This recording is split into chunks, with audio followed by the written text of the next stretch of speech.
Halo sahabat Kadera, salam sehat dan bahagia. Ketika di rumah sakit, kita sering melihat pasien yang dipasang selang di hidung dan selalu bertanya, apa ya?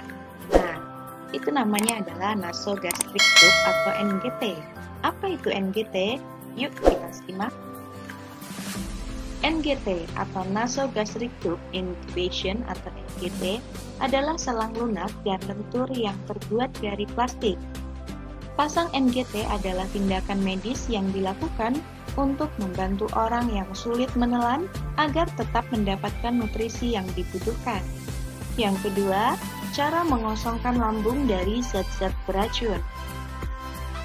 Prosedur NGT dilakukan pertama sebagai langkah diagnostik, yaitu mendeteksi penyebab perdarahan pada saluran cerna atas, mengambil sampel cairan lambung untuk dianalisis di laboratorium, sebagai sarana untuk memasukkan zat kontras selama pemindaian saluran cerna. Kedua, sebagai langkah pengobatan, yaitu untuk mengurangi tekanan dan gas dalam rongga perut karena penyumbatan usus serta radang pankreas, atau pasca operasi rongga perut.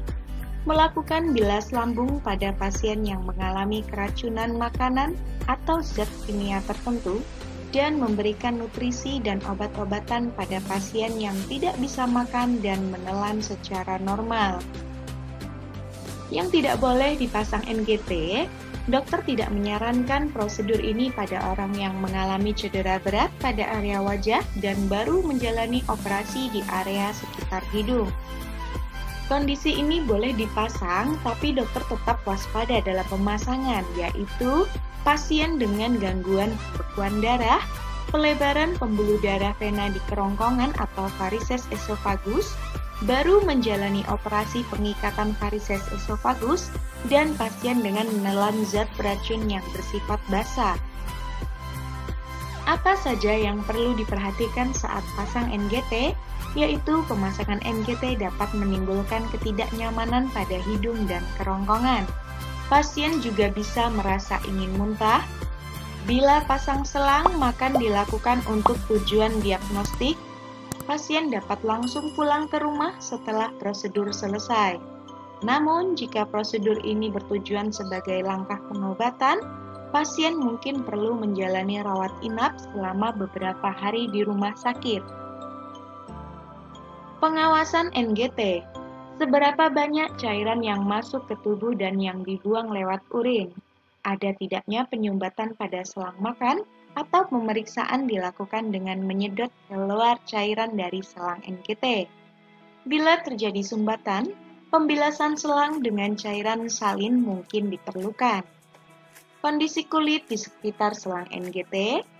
Lalu perawat akan mengevaluasi pada ada tidaknya kemerahan, pembengkakan, atau perdarahan pada lokasi pemasangan selang. Ada tidaknya kondisi kembung pada perut pasien. Komplikasi NGT, yaitu bisa terjadi sakit pada tenggorokan, hidung tersumbat, mimisan ringan, pneumonia aspirasi, misalnya karena adanya isi lambung yang masuk ke jalur napas dan paru-paru, luka pada kerongkongan, selang NGT yang salah masuk ke jalur napas, dan kejang pada jalur pernapasan yang menyebabkan pasien sulit bernapas. Ukuran NGT untuk dewasa yaitu ukuran 16-18 French. Anak, ukuran tepat nasogastric tube adalah berdasarkan usia. Untuk menghitung ukuran yang tepat dalam satuan French, tambahkan usia anak dengan 16, lalu hasil yang didapat dibagi dengan 2. Misal, pada pasien berusia 6 tahun, maka ukuran nasogastric tube yang tepat adalah 11 French, 6 ditambah 16, lalu dibagi 2, yaitu sama dengan 11. Posisi pemasangan NGT. Pemasangan nasogastric tube pada pasien dewasa dilakukan pada posisi duduk tegak. Jika tidak bisa duduk, lakukan dengan posisi high roller atau setidaknya bagian tubuh atas ditinggikan 45 derajat. Balita dan anak sebaiknya diposisikan dalam posisi duduk, dipangku oleh pengasuh mereka. Tangan pengasuh yang satu diletakkan di dahi anak dan satunya melintang dada anak. Pada bayi, bungkus menggunakan kain sehingga seluruh kaki dan tangan terbungkus di dalam kain. Baik, sampai di sini penjelasan terkait dengan MGT. Mudah-mudahan dapat memberikan sedikit informasi untuk kita semuanya. Semangat sehat, luar biasa. See you!